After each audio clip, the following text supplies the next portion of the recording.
আজ বানাচ্ছি দারুণ স্বাদের একটা পটলের ভর্তা। এটা খেতেও যেরকম খুব টেস্টি আর বানানোও কিন্তু খুব ইজি। তো প্রথমে এখানে আমি পটলগুলোকে ভালো করে এখানে ভেজে নিলাম, সামান্য পরিমাণ লবণ দিয়ে নরম নরম করে ভেজে নিলেই হয়ে যাবে। তারপরে এটাকে আমি মিক্সি জারে দিয়ে একটা পেস্ট তৈরি করে রেখে নিলাম।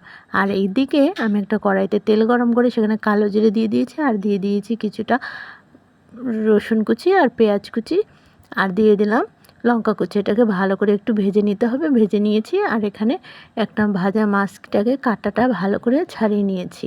এটা ছিল রুই মাছ, তোমরা যে কোনো মাছ দিয়ে করতে পারো, খেতে কিন্তু খুব টেস্টি হবে। তারপরে এই মাছটা দিয়ে একটু ভালো করে নাড়াচাড়া করে দিয়ে দিলাম এখানে পটলের পেস্টটা। এবার ভালো করে নাড়াচাড়া করে নিয়ে এই পর্যায়ে একটু দিয়ে দিতে হবে মিষ্টি, টেস্ট ব্যালেন্সের জন্য। তারপরে নাড়াচাড়া করে যখন এরকম তেল উঠে আসবে সেই পর্যায়ে এখানে সামান্য পরিমাণে একটু ধনেপাতা কুচি দিয়ে নামিয়ে নিলে ব্যাস রেডি হয়ে যাবে পটলের এই দুর্দান্ত স্বাদের ভর্তা।